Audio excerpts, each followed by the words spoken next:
Welcome to Health Oddity, the show that strips away the jargon and hype surrounding all things health and fitness to help you live a long, strong and energetic life. Lining up at the bar this week, here's Peter Lant and James St. Pierre.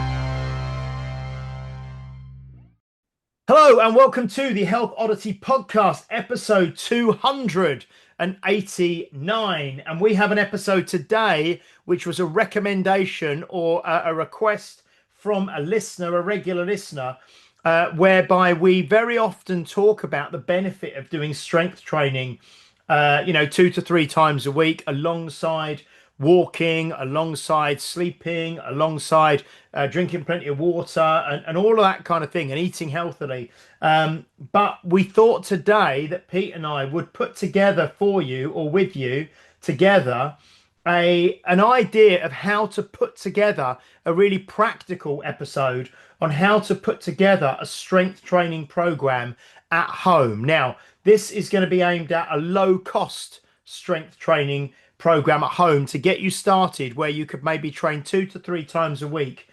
But if you were a member of a gym and you were going to go to a gym, the same kind of things apply in terms of the exercise selection that we would suggest, although you will probably have more options, you'll have more variables and more variety that you could use if you were training at a gym in terms of cables, machines, different types of weights and that sort of thing. But what we are really going to look at is, if you were going to start from scratch and you wanted to get stronger, you wanted to start strength training at home 2 to 3 times a week, what would be your initial purchases? What movements would you look to do? And that sort of thing. So how are you doing, Pete? You okay? I'm all right, yeah. This is good. My head's now going nuts because there's so many ways. It's no wonder people get confused by all this stuff, because there's lots and lots of different ways of doing it. But in the first instance, if you're starting out, or even if you're not starting out, if you've been doing something for ages, but you've hit a plateau like we've all done, or you've just been in the same place for years or whatever, or you're starting back and you think like, oh, I'll just lift the weights I used to lift when I, like 20 years ago. It's keep it simple is the first thing that I would say. Just keep it simple, find where you're at, and then you can go from there. Definitely. And what we'll do, so we'll break this down into kind of, there's a kind of a phrase, movements over muscles, so we're not going to try and think about training each muscle and each muscle group. What we're going to look at is we spoke about this before on the podcast, is the fundamental human movements which we can train for strength purposes. So we'll look at the movements that we would suggest, and then we will look at the kind of modalities of strength, or the way that we can add resistance to those movements, which will kind of be progressive, because there's going to be different things like body weight, kettlebells, resistance bands, maybe suspension trainers like a TRX, that sort of thing that we can use. But fundamentally, the basics that we're going to be looking at is pushing, pulling, hinging, squatting, carrying, and potentially like a lunge or a unilateral kind of leg movement. Like Pete's mentioned, if you follow him on social media, he's doing what's called Bulgarian split squats at the moment, where you're kind of in a lunge position with your back foot elevated on something and doing that. How are they going, Pete? Are they going all right? They're absolutely awful. They're going well, but they're awful. But it's one of those things, you don't need much weight if you can do it with a lot of weight, good on you. But you don't need much weight to make it work. Yeah. And that is not also maybe that is definitely not where you would start, if we're talking about a squat pattern.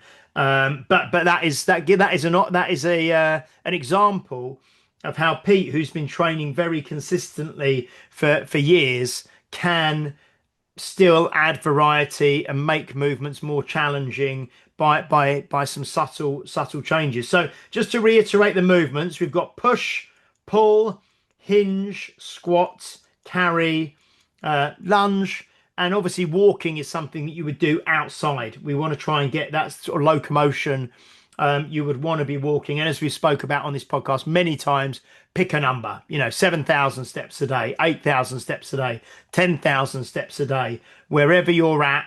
Just set yourself a kind of a realistic target for the amount of walking and steps that you're doing. And we can also, we don't really need to, but we can break down as well, or separate push and pull into like a vertical push and a vertical pull, and a horizontal push and a horizontal pull. So an example of a vertical push would be like an overhead press with a kettlebell or a bar or a dumbbell or something.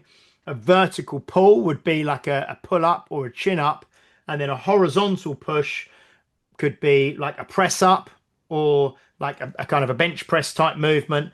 And a horizontal pull would be something like a row or rowing type movement. Okay, so we're gonna kind of look and see about this. Anything to add, Pete, you think, on that basic kind of start that I've set out there in terms of the fundamental human movements, or do you think we've just about covered? No, not really. I mean, because it's all about, like, if people are in gyms, then it's fine. But if you're at home, it's about what kit you need and all that sort of stuff. So yeah, some people might be able to get away with a vertical press and not necessarily a horizontal press, because you might need more weight for the horizontal press than you've got at home and stuff like that. I mean, there are ways to do it and what have you, but yeah, I wouldn't worry too much about that at the moment. That's something a bit further down, because it depends on mobility and stuff. Some people can't put weight overhead very comfortably, but they can horizontally press it.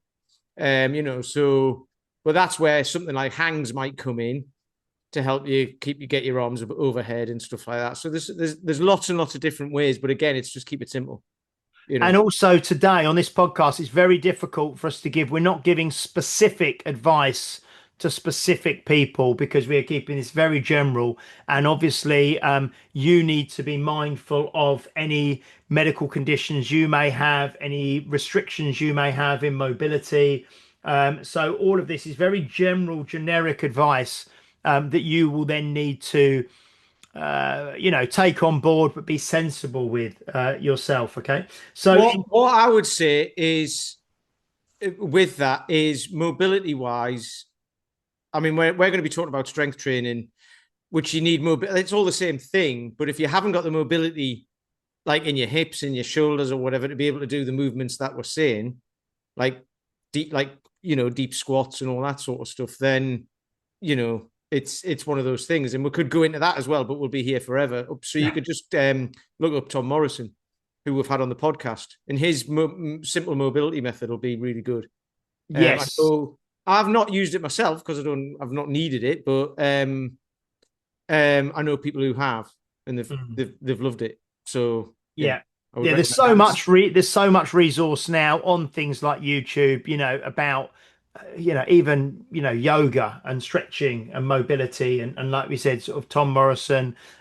We've also had on Tim Anderson from Original Strength. Original Strength is fantastic. They've got loads of free resources. They're two people that have been guests on the podcast that I know we could kind of endorse and recommend that you go and look at. And because sometimes you don't really know what you're going to find online, you might get some weird and wacky stuff, and you might not need that. I think that we definitely know that Tom Morrison and Tim Anderson are two people that we have personal sort of experience. We've met them both. We've had them both on the podcast. They specialize in mobility, and we can endorse whatever they will show you to do.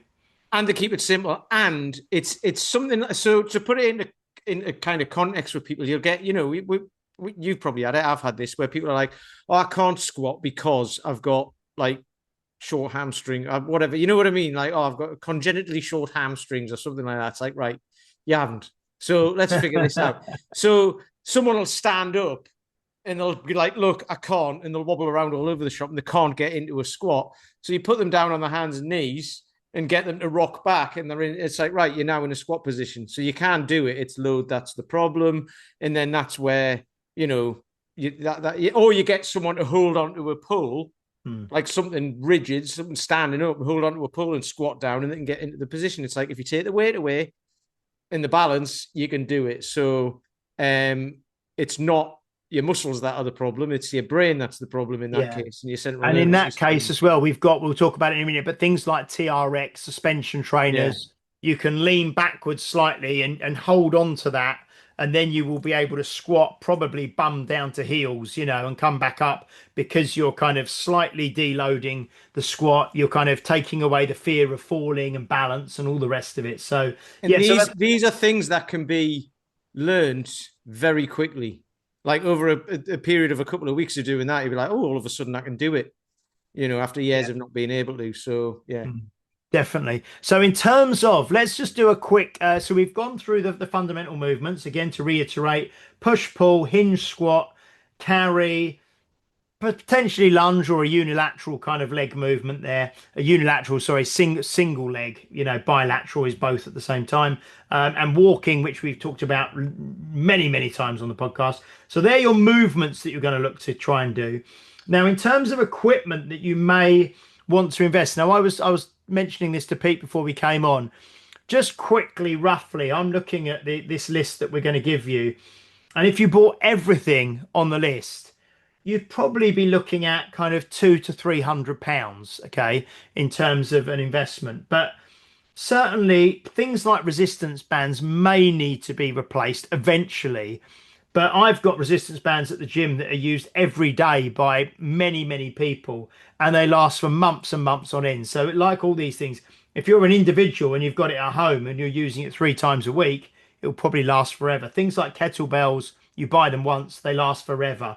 Things like TRX suspension trainers, you buy them once, they're going to last forever. So we're looking at £200 to £300 if you bought everything pretty much on this list. Okay, so what we've done is here, I think kettlebells, okay, are really great to have at home because they don't take up much space and you can do lots and lots of different things with them. And what we thought about was just 3 kettlebells to begin with, 3 different weights. Now, the weights I'm going to suggest are kind of just from experience. Like I've been doing this for, over a couple of decades, and Pete's been doing this for a long, long time. And this is just general average kind of strength. So if you're kind of, maybe you feel maybe you're a little bit weaker, then you can always go lighter than this. And similarly, if you feel like you're generally quite strong, you can go a bit heavier. But for the average kind of man, I would suggest going with a 12, a 16 and a 20 kilo to begin with. And for the average kind of female, and these are kind of, you're pretty much beginner kind of level to intermediate level. For a woman would be maybe an 8, a 12 and a 16. And like I say, that's not hard and fast, but you will need to probably go a bit lighter than you think with kettlebells, because people often think, oh, well, I used to do, like, say, a barbell deadlift, and I used to do, like, I don't know, 100 kilos. But a kettlebell, because we're going to try and do lots of different things with it, you don't want it to be as heavy as you possibly can have it. You want to be able to move around with it and do lots of things. So men, 12, 16, 20, women, 8, 12, 16, with the caveat that if you are a little bit weaker, you can go lighter. And if you are a little bit stronger, you can go heavier. I've had in the past people who've got to be able to press a 28, say, once, and it was a struggle. And they're like, right, I'm going to buy a 28. And I'm like, what are you going to do with it apart from swing it? You know what I mean? Like, what are you going to do with it? So don't worry about buying a 28 now because you've pressed it once. We'll get you back down to the 20 and we'll build, we'll build up the reps and all that sort of stuff. So when people are saying, yeah, that's quite light, it is, but you can still get a lot out of these things. Yeah, and then when you've also got 3 bells, different weights, you can use them as pairs and use them as offsets. I do that a lot at the gym with people in the classes. So if you've got a 12, a 16 and a 20, down the line, if you're getting super strong and you want to make your, maybe you goblet squats with a 20 are very easy, you can go to, an offset. You could have a 20 in one hand and a 16 in the other, and suddenly you've got 36 kilos that you're squatting with, doing a double kettlebell front squat. So, and then if you get to doing Bulgarian split squats with 36 kilos, that's, fairly decent. Exactly. So yeah, there's lots of options. So kettlebells, I recommend kind of 2 to 3 bells, and I've given you the weights there. And then also some kind of TRX is the kind of brand name that originally came out, but a suspension trainer that you can usually anchor behind it, through a door at the top of a door, or you can tie it round a tree out in the garden or a beam in your house, or if you've got somewhere else to anchor it, you can do that. Okay. So a suspension trainer will set you back somewhere between 50 and £100, probably, depending upon which one you get. The next thing is not essential, but it is quite nice because Pete's already mentioned it today, hanging. Okay. So a pull-up bar. Now, a pull-up bar, you can usually get them if you've got space where you can attach one or fix one to the outside of your house or the inside of your house. On the wall, you can get pull-up bars like that, which again, probably around the £50 mark. Or you can buy like a freestanding one, like Pete's got out in his kind of garden at his house. What kind of was the approximate cost of your one there? I think, Pete. Oh, Probably a I bit got more. mine years ago, so it's probably gone up. But I got a Gravity one, which was I think it was like 100 quid, might be 120 quid or something now. Yeah. But it stands on its own. But there's also I'd recommend getting the attachments for it, which make it taller because it used to just be freestanding like that and that, right? So it Yep. was literally just the base and then the poles Mm. to hold the bar. Now it's got like some diagonal ones because it's a bit wobbly without it, but it's a Yeah. lot better now. And I'm doing weighted pull-ups on it. You can't, I mean, if people are starting out, but you can't like muscle ups, you're not going to get on it. I had a go at a muscle up on it and I nearly The tipped whole it thing, the over. whole thing nearly tilted over. Yeah. Yeah. Yeah. And I can do things like I can swing my legs up and over it, but I tend not to. It's not because you can't do it or I can't do it. It's because in my head I'm thinking if this thing goes, what am I going to do? So I kind of do it tentatively. Whereas if I do it on a fixed bar, like in your gym, I'll do it no problem. So, Yeah. but they are good for just hanging pull-ups, leg raises, Mm. L sits Mm. or L hangs. Sorry, all those Yeah. sorts of things you can do for anything kind of static or moving up and down like that. If you're moving backwards and forwards, I wouldn't recommend it. Yeah. So one thing that we probably wouldn't recommend, and for a few reasons, is I know you can get these ones that you fit pull up bars in like a door frame and things like that. I Yeah, just find that with those, they're not the most stable or secure things. But also, if you're hanging it between a doorway, it's pretty low, and you ideally want to be able to hang and to be able to hang properly, and in an absolute ideal world to be able to hang with your legs straight as well. yes. You don't really want to be having to either lift your knees up in front of you to hang or curl your heels up towards your bum behind you. Ideally, you want to kind of be able to have your legs fairly straight. Obviously, that's going to depend how tall you are, but those doorway ones are very kind of low to the ground. Yeah. I mean, Yeah. if you look up on YouTube and stuff and just put the best freestanding pull-up bars, you'll get two or three of them. So Yeah. I've got the Gravity one. I can hang from it, but you might not be able, you might touch the floor, so you might have to bend your legs a bit. So Yeah. you can Yeah. get taller ones. And I would say if you get a one that fits on the outside of your house, make sure there's plenty of clearance between the bar and the wall. Because if it's too Yes. close to the wall, you're not gonna have room Mm. because one of my online clients has got a bar and he's too close to the wall, so his feet touch the wall. So you won't even realize it, but you'll be using your feet to help you do pull-ups and stuff like that. So make Yeah. sure it's quite away. I don't know what distance it would be, but Mm. you know, Yeah. as far away Yeah. from the wall as possible. Yeah. And then also, I mean, a good thing for all of these things as well, just we did say it's kind of how to put together a low cost strength training program at home. There is so much second-hand fitness equipment available on eBay, on Facebook Marketplace. I mean, it used to be that you used to get it in your local paper, didn't you, years ago, where it'd be goods for sale and you could go through. But now it's all online. But so many people are selling kettlebells, are selling, suspension trainers, are selling pull-up bars and things, because people buy them and they stop using them, yeah, and then they sell them. So that you can also look to buy second hand as well.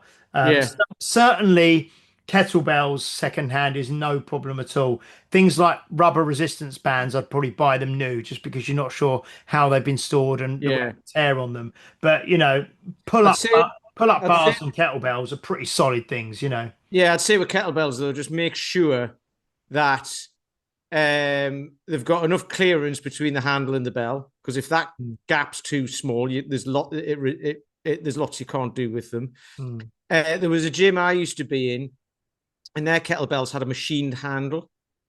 Right, so it had grooves in the handle. It was like a separator, right? Yeah. So don't get something with that. Like kind of cast iron ones, or powder coated ones are usually the best. I think. Yeah. What's the name of the strength shop up in Scotland? They do really good ones. Yeah. I got a 48 from there, and they were good. I don't know if they still do them or No, not. I think they do. We've got a 56 from Strength Shop. And they're relatively cheap as well for good quality ones. Yeah. And then there's lots of other ones, but just like the plastic ones that are in like Argos and stuff supermarkets like that. and stuff Yeah. are fine. There's nothing wrong with them, but you'll outgrow them very quickly. Yeah. So we've got their kettlebells, which we've given you a rough idea of the sizes. Pull-up bar we've just discussed. TRX suspension trainer we kind of mentioned as well, like I say. So you don't have to get a branded TRX one. We've got ones that are called Jungle Gym. I've got one of those. Our gym, yeah. Gather and dust in my bathroom at the minute. And then we've got other ones. We've got some, I can't remember the name of the other ones, but just more of a generic suspension trainer, which and sometimes you get them on offer and they could get to be 40 quid, 50 quid, something like that. Okay. The next thing would be like maybe a set of resistance bands. Now these are not bands that I would say, not the ones that have got the handles on them and like tubing, more like the flat bands that come in that are a loop, that come in different thicknesses, different sizes, and you can get a really good kind of full set of those for probably around 30 to 40 pounds, something like that. And what you can use those for, the thin ones you can use for things like band pull aparts and to mobilize and to warm up the body. The thicker ones you can maybe use for doing some rows on and things. And you can also use them to hook around your pull-up bar, to put your feet through, to do, to assist you with chin-ups and pull-ups and that sort of thing. So, a good set of resistance bands will probably set you back, like I say, 30 to 40 pounds, something like that. So that's it really. That's all you need, and your body weight. Yeah. If you've got any wrist issues where it's painful to kind of put your hands flat on the floor, I've got a bit of a wrist injury at the moment. You could get one of these cheap push-up handles that go on, so your wrist is in a neutral position, like you're holding on to it, doing things like push-ups. And then the only other thing potentially would be what Dan John talks about a lot, which is an ab wheel, which we've got at the gym, which again is going to be 20 pounds or less probably. So for all of that kit, you're probably looking at, depending upon, obviously if you go and buy the expensive top of the range stuff, it might cost you more, but probably 200 to 300 pounds. Yeah. And especially if you can source any of it sort of second hand and things. Yeah. And here's another thing. Just when you're buying kettlebells, don't go, ooh, I want a green one and a red one and all of that, because the mean things, right? They're the weights. Because there's someone in my past did that and they're like, oh, I'm going to get one. I quite like the green ones. I'm going to get one of those. I was like, that's 24 kilos. And it was like, like a lady in her 60s. Yeah. That's not going to work.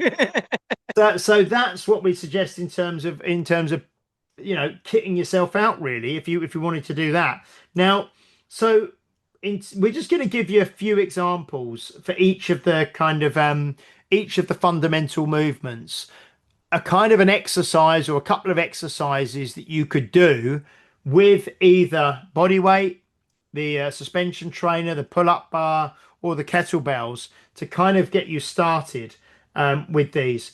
And with all of these exercises, I'm just going to say we're going to pick a generic kind of rep range per set, because when you're learning movements, it's kind of about volume, and the more repetitions you do, the more you can learn the movement. So it's not necessarily that you're going to want to go in and do something with really, really heavy weights to begin with. You're probably going to want to be sticking somewhere between, 8 and 15 repetitions or something like that per exercise, in that range somewhere. And some exercises are going to be harder, especially if you're doing body weight type things. You might not be able to do that many, but that's fine. But where you can adjust the weight and adjust the load, then you want to be doing somewhere probably between 8 and 15 reps for each of these exercises. So what do you reckon then, Pete? To begin with, if we start with the push, let's just pick 2 push exercises that we can do. Do you want to give a suggestion for? You got a push up. Excellent. So and if you can't do a push up, you can change the angle. So yeah. you can do it. You can do it against a wall, which will be quite easy for a lot of people, I think. But you can, I don't know, you can have a plank of wood or something on a. You've got one, the patent pending. Well, like a bit of, you just change you do it on a bench or something like that. But the thing is, if you do it on a bench, again, you're changing the angle of your wrist. You want to try and keep it in the push-up position. So you can use a bit like a board or something like that, but you just change the angle of it. And obviously the steeper the angle. The steeper the angle, the easier it's going to be. So if it's at 90 degrees, it's going to be easy. If it's at 80 degrees, it'll be harder, all the way down to 0 degrees, which is on the floor, basically. Yeah. Perfect. So a push up is great. So that's a body weight variation on a push, and that's a horizontal push. And then maybe an overhead push would be a vertical push, and you could easily do that. Or probably the easiest way with the kit we've described is using a kettlebell to do like an overhead kettlebell press. And like you said, for the man, you might start with like a 12 kilo, and for the lady, you might start with an 8 kilo, or more or less, depending upon if you're a little bit stronger or a little bit not quite so strong on there. So that's great. And always, I would say with that, for unilateral exercise like that, go with the number of reps you can do on your weaker side. And start there, because if you can do, you might be able to do 20 on your right and 10 on your left. Yeah.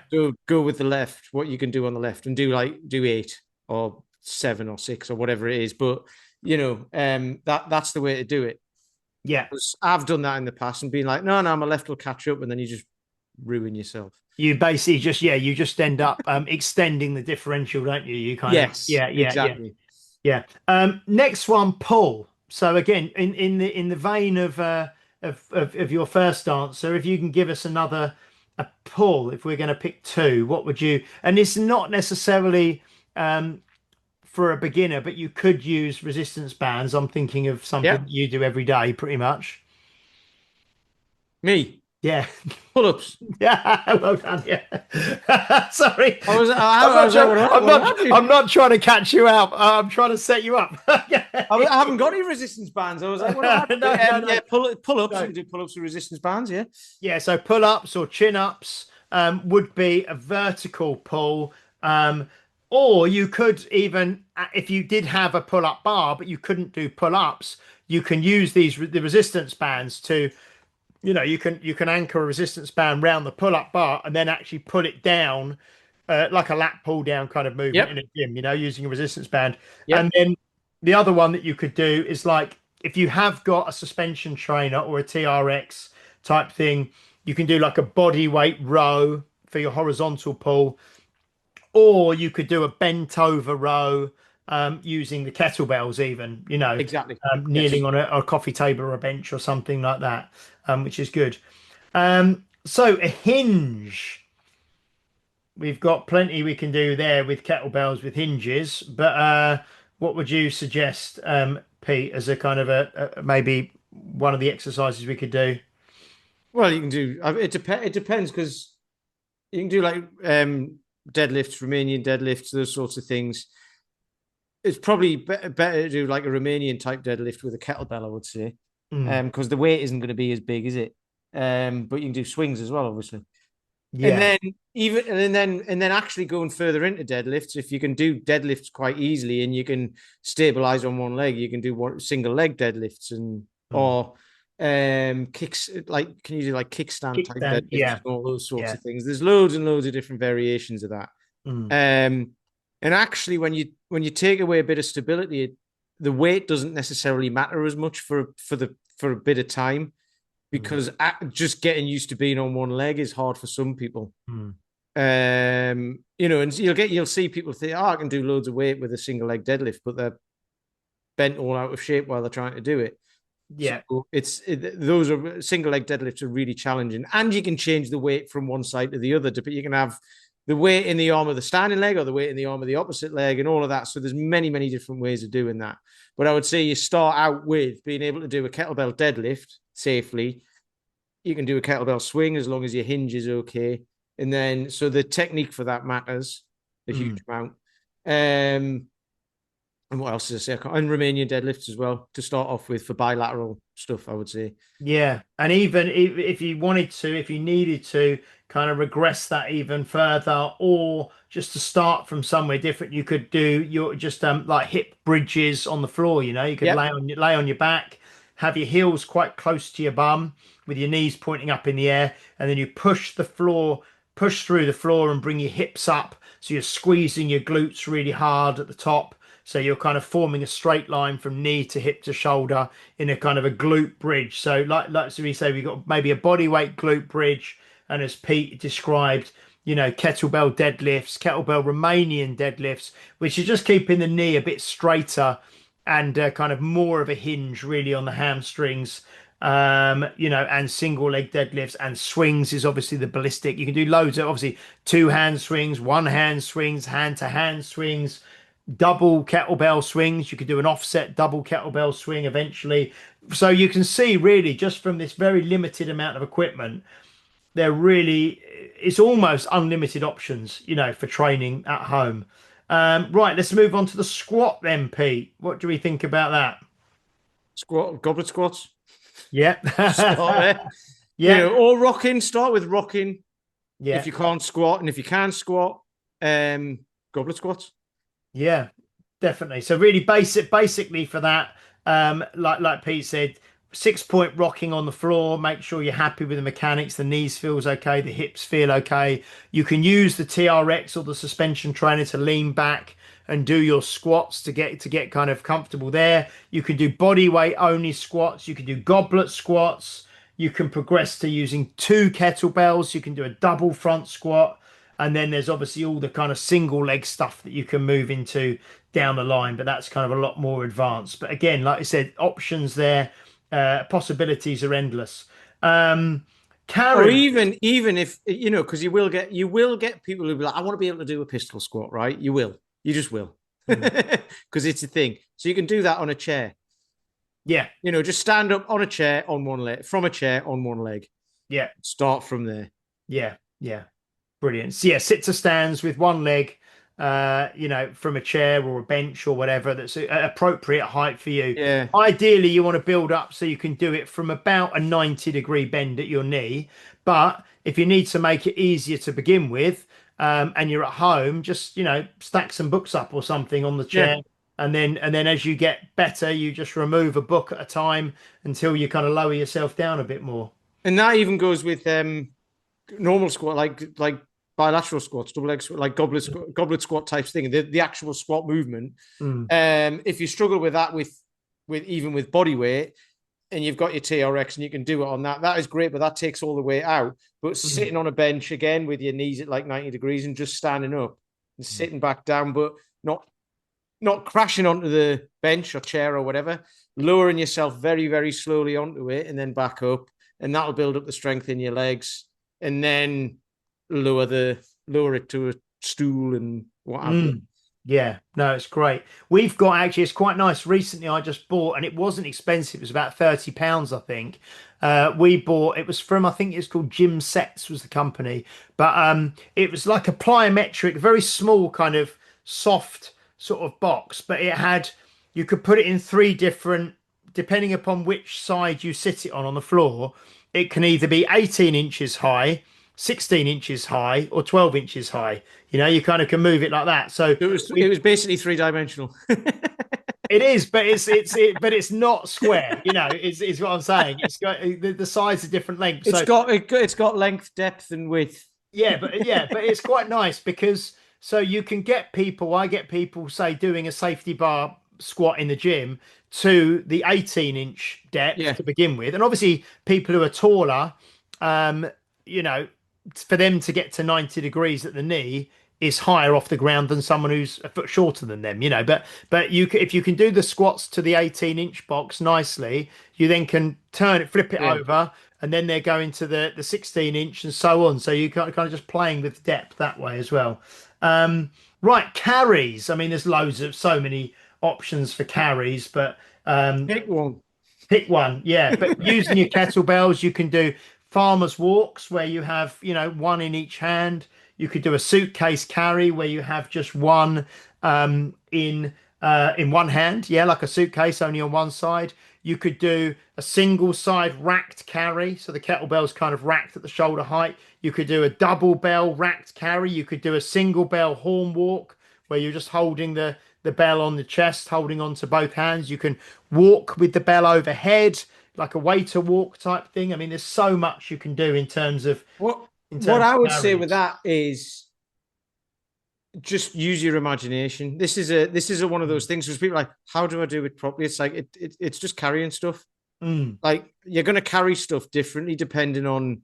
It's getting your body used to having weight in different areas. If you've got a big sandbag, you're going to have to chuck it over your shoulder, aren't you? Or carry it in front of you. But if you've got a kettlebell, you just carry it by your side. But that's a shopping bag. But if you're going to have one in the rack, one above your head, one down here, one above you, you can do suitcase and one above your head, one here.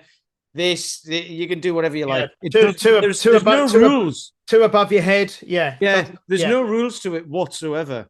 Just make just do it. And you can even do it to the point where you'll be walking with one above your head. And when your arm gets tired, you can pull it down to your rack. And then when that gets tired, you can walk along with it as a suitcase.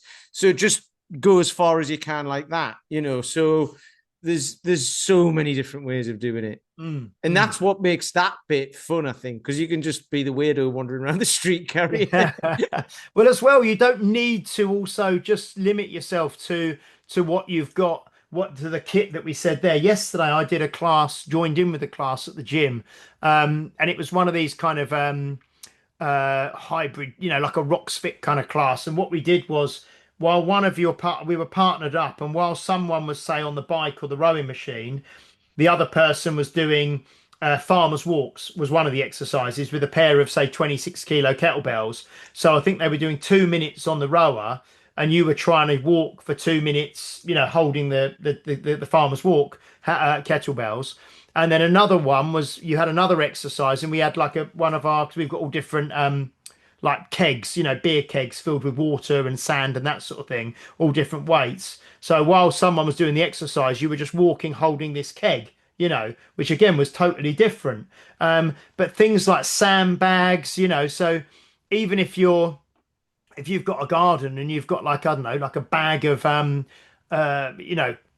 peat or compost, or a bag of wood chippings or whatever, carrying stuff is a great way of training.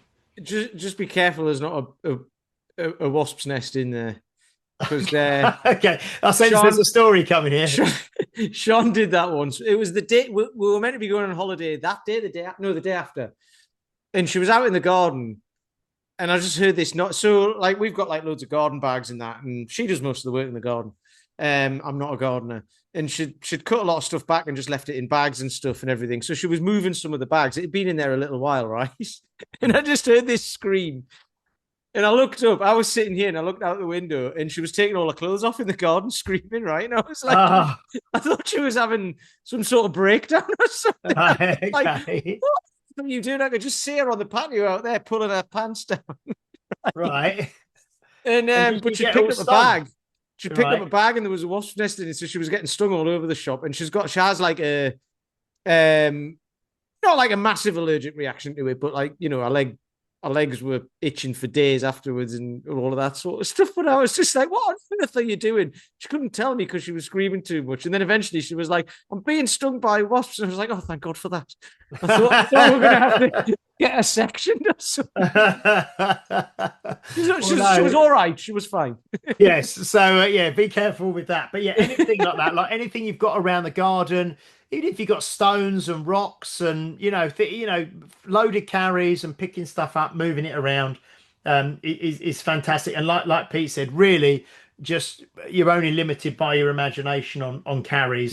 And there's something that's great to do outside as well in the fresh air, along with all of this stuff that we've said. In the summer, if you can train outside, it's absolutely brilliant. So I think that's just about it really in terms of how to put together a low-cost strength training program at home. Okay, so just as a quick recap, think about movements, not muscles. So push, pull, hinge, squat, carry, potentially lunge or single leg movement as well, and loads of walking. You can't really do too much walking. Okay, and then in terms of equipment, we talked about kettlebells. So men 12, 16, 20, women 8, 12, 16 as a rough average guide. TRX or suspension trainer, some kind of pull-up bar, a resistance band set. And I did mention it there. You don't need to specifically buy stuff, but if you could get like a sandbag or something as well, then but they don't need to be expensive, but that's just or something that you can carry around. And then we just went through some options for each of those exercises and just pick one of each. Don't try and go mad. I mean, a perfectly well balanced program would be a push, a pull, a hinge, a squat, a carry, and lots of walking. And if I was going to say, like, how to split it up. Like, I mean, there's many different. Let's say you're doing 2 days a week, so you might do a push, a pull, and a carry. Yeah. Right. Or two pushes, 2 pulls, and a carry.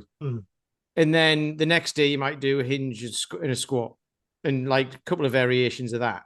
If you're doing 3 days a week, you could do push, pull, carry one day, hinge, squat the next day, push, pull, carry the third day, and then the following week just switch them around. So you do the hinge, squat, push, pull, hinge, squat.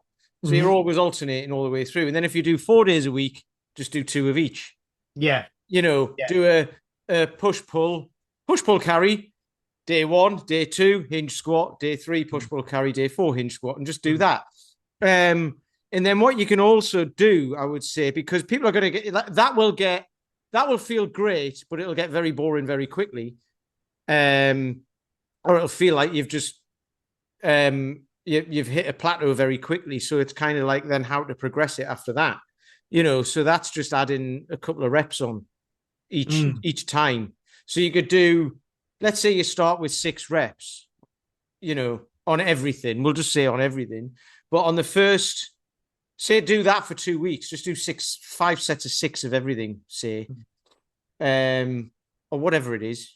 But do that. And then after you've got used to everything and you can do the movements and there's no pain and all of that sort of stuff, you will get muscle soreness like the day after. That will disappear after a while, so that's fine. Just kind of say, if you start on 6 reps, do 6.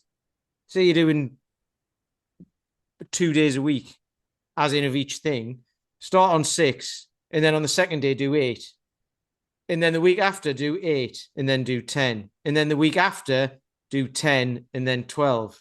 So you kind of move up very slowly, but that can give you a good, I mean, if like getting up to like 16, 18 reps of something quite easily, it'll take you 6 weeks. So then what you can do is go back down to 6 reps and start with the next weight if you can.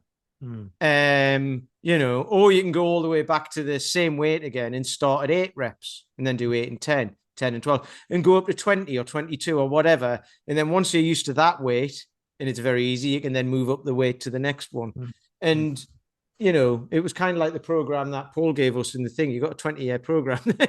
Yeah. So hopefully, guys, without kind of overcomplicating or confusing you there, that would be a really good way to put together a low cost, strength training program for home. And even those movements, if you were just going to do train twice a week, you probably could just do a push, a pull, a hinge, a squat, a carry, both days, and it might be that you do a different one on both days, but one exercise from each of those movement patterns. That's probably going to take you no more than half an hour, 45 minutes, I'd imagine. And like Pete said, if you do, maybe between 3 and 5 sets per exercise, then that's going to be fantastic. Yeah. And the important thing is, like we always say, it's consistency beats intensity. It's doing this. It's not about trying to have the best workout that you can possibly do and work as hard as you possibly can today.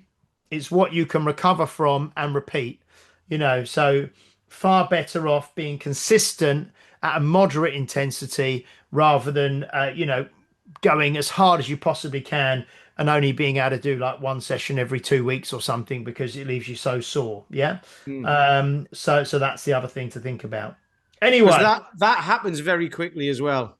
And yeah. I know this through experience of the last few weeks of doing Bulgarian split squats. Because I start on 6 reps and Paul's got me working up to 20 reps each leg 3 times through, which is a lot. When I'm there, I'm like, I recover from it, but it doesn't, that's once I'm there, that's 1 week of that. And then the next week I'll be up to the next weight with 6 reps. And it's like, thank God for that, because trying to continue on with that wouldn't be sustainable. So that's where it's better to have some left in the tank than, not be able to walk the next day, because, you're not going to progress very far doing that, put it that way. Yeah, you'll burn out very quickly. You'll kind of reach one of the things that Paul said, I think is a quote from him, is, if you try, what is it kind of like? It's you're going to say every session you do that displays your strength. No. It's something along the lines of, if you're trying to find your limits, you'll find them. You know what I mean? If you want to find your limit, you'll find your limit. It's not about trying to find your limits. You know what I mean? It's trying to actually do something that you can cope with. You can do it well. You enjoy it, and you can recover from it. And you wake up the next day, and you're not, so sore you can't walk down the stairs or sit on the toilet. Exactly. That's what we're after. Brilliant. Anyway, that was great. Really, really good. So that was good. If you do have suggestions about topics you would like us to cover, because that was actually really nice having a kind of a clear direction and a clear topic for our discussion today and for the podcast, please do let us know. Message us, comment on any of our kind of social medias, or message us directly and let us know, because that was enjoyable, and hopefully that was helpful for you as well. We will be back next week, won't we, Pete? We will. Please do like, share, subscribe, leave a review if you're watching or listening on a platform that allows you to do so, especially if you're on Apple Podcasts. That would be fantastic. If you don't at the moment follow us or subscribe on YouTube, please do that as well. And we will see you next week. Bye-bye. You've been listening to Health Odyssey with Peter Lant and James St. Pierre. To get your regular fix of hype-free health, you can subscribe and leave a review wherever you get your favorite podcasts. You can find out more on today's and other topics at healthodyssey.com, or find us on Facebook or Instagram by searching for Health Odyssey.